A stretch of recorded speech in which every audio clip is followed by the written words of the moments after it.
गोस्वामी तुलसीदास जी कितनी बढ़िया बात कहते हैं। नरक स्वर्ग अपवर्ग निसेनी, निसेनी कहते हैं सीढ़ी को। ये मनुष्य का शरीर स्वर्ग पहुंचाने की भी सीढ़ी है, अपवर्ग मोक्ष की भी सीढ़ी है, और तीसरी सीढ़ी जहां पे हम लोग हमेशा चढ़ रहे हैं, जिसकी हमको आदत लगी हुई है, नरक, नरक की भी सीढ़ी है। सुअर उगरा बनने के बाद तो खैर नरक नहीं ही जाना पड़ता है, लेकिन मनुष्य बनने के बाद नरक जरूर जाना पड़ता है। वो तो भोग योनि है। वो नरक में ठुकने पिटने के बाद में जो थोड़े बहुत बचते हैं उनको भोगने के लिए ये 84 का चक्कर है। वहां पहुंचाने का काम तो ये मनुष्य शरीर ही करता है। नरक जो जाते हैं वो मनुष्य शरीर ही उनको पहुंचाता है नरक। अच्छा कर्म करना था इस शरीर से और किया गड़बड़ काम तो कहां जाओगे? स्वर्ग तो जाना नहीं, नरक ही जाना। वैकुंठ की तो बात ही खैर क्या करनी। स्वर्ग नरक स्वर्ग अपवर्ग निसेनी, ये स्वर्ग की श्रेणी है, सीढ़ी है, अपवर्ग की सीढ़ी है।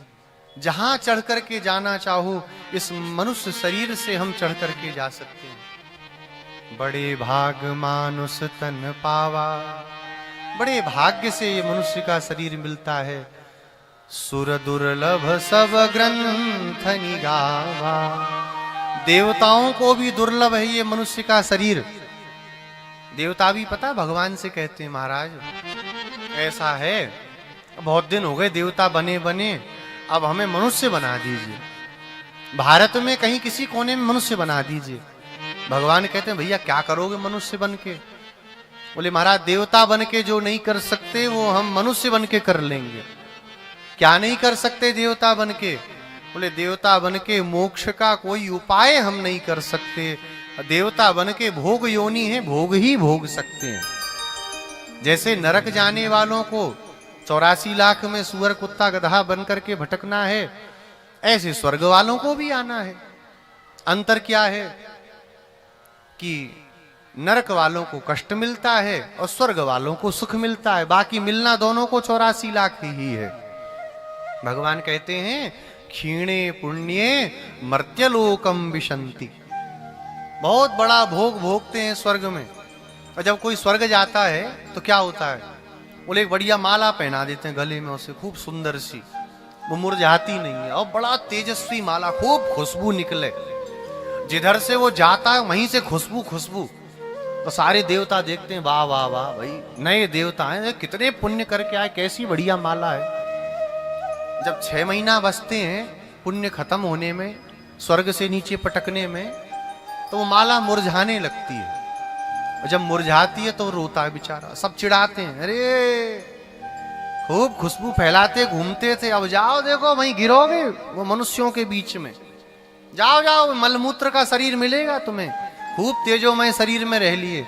तब बेचारा डरता रोता है कि नहीं नहीं हमें वहां नहीं जाना, हमें मनुष्य नहीं बनना, हम देवता ही बनना चाहते हैं। लेकिन तब भी पुण्य का क्षय होते ही पटक दिया जाता।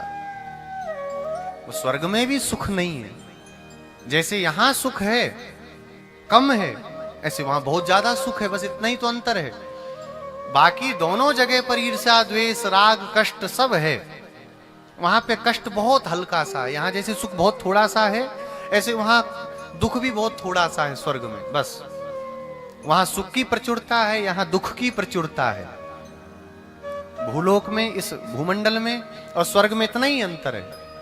बाकी दोनों में रहने वालों का फिर संसार में ही आना तो निश्चित है। इसलिए देवता भी इस मनुष्य शरीर की कामना करते हैं। साधन धाम मोक्ष कर द्वारा, पाई न जेहि परलोक संवारा।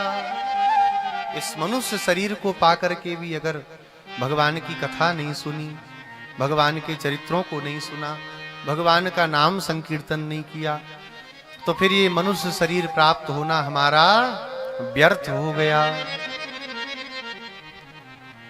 मनुष्य शरीर की सार्थकता ही भगवान से जुड़ने में है।